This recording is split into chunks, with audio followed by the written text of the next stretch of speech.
एक बार की बात है, गांव सोनपुर में आरव और रिया अपनी दादी के साथ गर्मी की छुट्टियों में रहने आए थे। एक रात बिजली चली गई और दादी माँ ने एक पुरानी हवेली की डरावनी कहानी सुनाई। जिसने भी उस हवेली का दरवाजा खोला वो कभी वापस नहीं लौटा। अगली सुबह आरव को एक अजीब सी चिट्ठी मिली जिसमें लिखा था, अगर सच्चाई जाननी है तो चांद की रात में हवेली आना। ये चिट्ठी किसने भेजी और कैसे आई? आरव सोच में पड़ गया। रात को चुपचाप आरव और रिया हवेली की ओर निकले। हवेली वीरान और टूटी फूटी थी, लेकिन सबसे अजीब था उसका दरवाजा, जो बिना किसी हवा के खुद ब खुद झूम रहा था।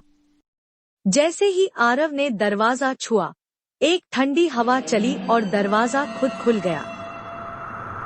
हवेली में घुसते ही एक काली बिल्ली सामने आई। उसकी आंखें चमक रही थी। वो एक कमरे की ओर इशारा कर रही थी। आरव और रिया डरते हुए उसके पीछे चले गए। कमरे की दीवार पर खून से लिखा था, कालछाया जाग चुकी है।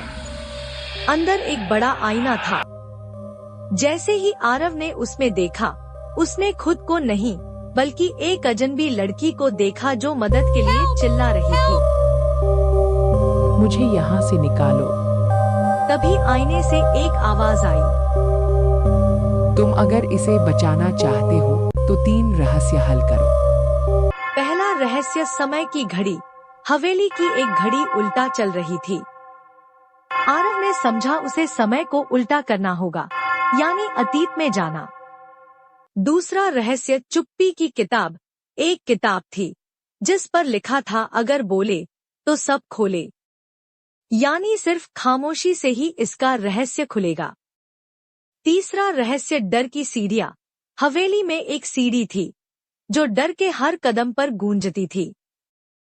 जितना ज्यादा डरोगे, सीढ़ियां उतनी ही लंबी होंगी, लेकिन अगर साहस से चढ़ो तो मंजिल जल्दी मिलेगी। रहस्य हल करते ही हवेली हिलने लगी।